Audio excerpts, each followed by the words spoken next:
ଠକମାନଙ୍କ ମନକୁ ଠକିବା କଥା ଆସିଲେ ସେମାନଙ୍କ ମୁଣ୍ଡରେ ଅନେକ ବୁଦ୍ଧି ଆସେ। ଠକମାନେ ନିରୀହ ଲୋକଙ୍କୁ ଠକିବା ପାଇଁ ଆପଣାନ୍ତି ଭିନ୍ନ ଭିନ୍ନ ଉପାୟ।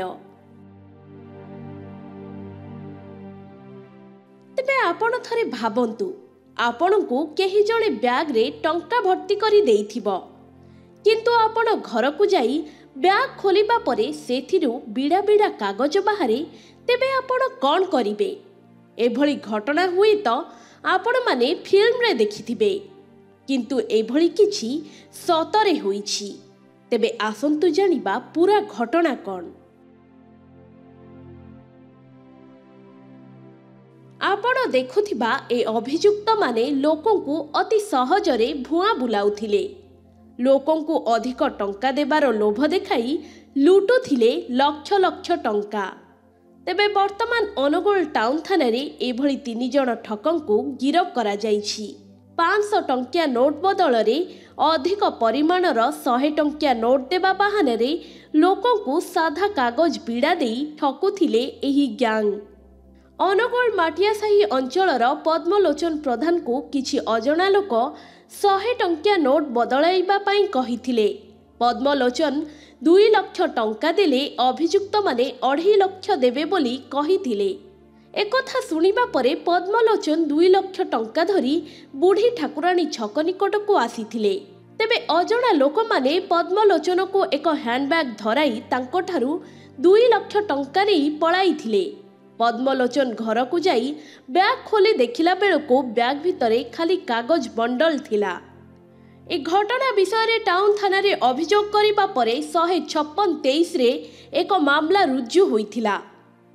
ସେହିପରି ତୁରଙ୍ଗ ଅଞ୍ଚଳର ପାର୍ଥସାରଥୀ ସାହୁଙ୍କୁ 10 ଲକ୍ଷ ଟଙ୍କା ଦେଲେ 12 ଲକ୍ଷ ଟଙ୍କା ମିଳିବ ବୋଲି କହିଥିଲେ ଅଭିଯୁକ୍ତ। ପରେ ଅନୁଗୁଳ ଜିଲ୍ଲା ପରିଷଦ କାର୍ଯ୍ୟାଳୟଠାରୁ ଅଜଣା ଲୋକମାନେ ଏକ ହ୍ୟାଣ୍ଡବ୍ୟାଗ ଧରାଇ ପାର୍ଥସାରଥୀଙ୍କଠାରୁ 10 ଲକ୍ଷ ଟଙ୍କା ନେଇଥିଲେ। ସମାନ ଭାବେ ପାର୍ଥସାରଥୀ ଘରକୁ ଯାଇ ବ୍ୟାଗ ଖୋଲିବା ପରେ ତାଙ୍କୁ ମଧ୍ୟ କାଗଜ ବିଡ଼ା ମିଳିଥିଲା। ସେ ମଧ୍ୟ ଏନେଇ ଟାଉନ ଥାନାରେ ଲିଖିତ ଅଭିଯୋଗ ପରେ ଟାଉନ ଥାନା ପୋଲିସ 512/2023ରେ ଏକ ମାମଲା ରୁଜୁ କରି ତଦନ୍ତ ଆରମ୍ଭ କରିଥିଲା। କିନ୍ତୁ ଚୋର ଯେତେ ଚାଲାକ ହେଲେ ବି ଦିନେ ନା ଦିନେ ଧରା ପଡ଼େ।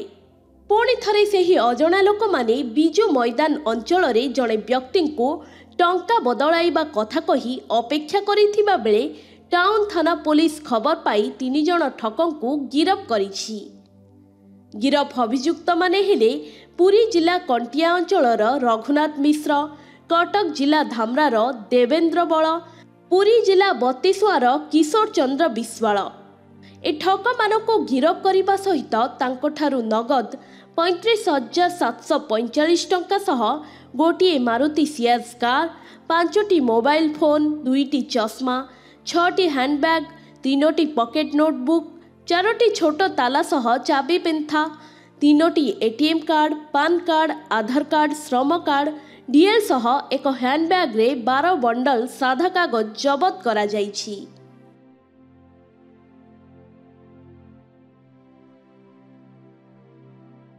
ତେବେ ଦର୍ଶକ ବନ୍ଧୁ, ଠକମାନଙ୍କର ଠକାମି କଥା ତ ଜାଣିଲେ।